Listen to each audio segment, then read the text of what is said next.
Do not do any of these 5 things when you go no contact with your parents. Number 1, don't listen to other people. People are always going to have opinions, particularly if they don't understand the dynamic, or they could be enablers, they could be flying monkeys. You will get even possibly well-meaning people who are going to say, oh, but they're your parents, or you only get one mom, you'll be sorry when they're gone, nothing could be that bad, it really can't be that bad. Well, yes, it can. So you do what you need to do and don't worry about those other people. Number 2, worrying about your kids not having access to grandparents. Bad grandparents are worse than no grandparents. Your kids are going to be fine. In fact, they're going to be a lot worse off if they have exposure to these toxic people. Even if they haven't been necessarily abusive or shown inappropriate or unhealthy behaviors with the kids, it's just a matter of time.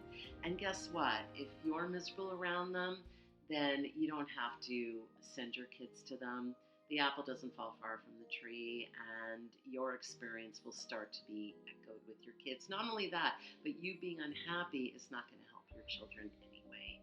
And unfortunately, sometimes it might be the whole family. It's the whole family. You have to cut them all off. The kids will be just fine. You just be the best parent you can be.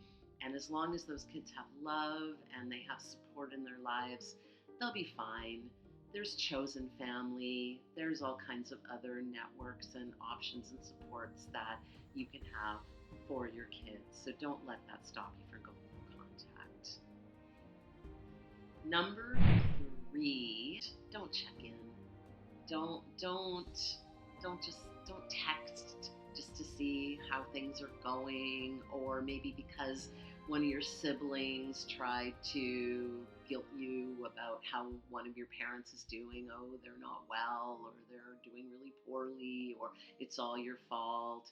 Anyone who's trying to gaslight you or make you feel bad, don't do it. Stay the course, stay no contact, which leads me to number 4. Don't get pressured into getting back in contact, particularly from other family members. You might have other family members reach out.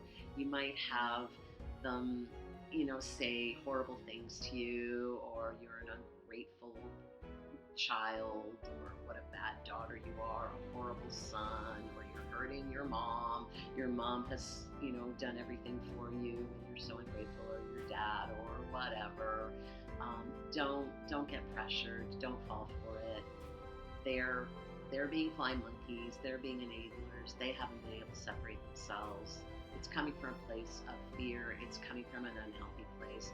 Don't listen to it, and just keep doing what you need to do. And number 5, don't stalk them on social media. Don't ask mutual friends of the family or other relatives how they're doing. You don't need to know. No contact is no contact. It's best that you just don't know anything. It's best that you avoid them as much as possible. Obviously, this is easier in a large city than it is in a small community. Sometimes I've had clients that unfortunately have had to move if they live in a really small community because they're seeing those people all the time. And I know it sucks and it's not fair, but sometimes we just do what we have to do. There are plenty more things that you could avoid. These are just the ones that came to mind. And if you go no contact, you're doing it for a reason. It's not an easy thing to do. Keep doing what you're doing. You will be much better off for it. Thanks for watching, and I'll see you in the next video. Bye.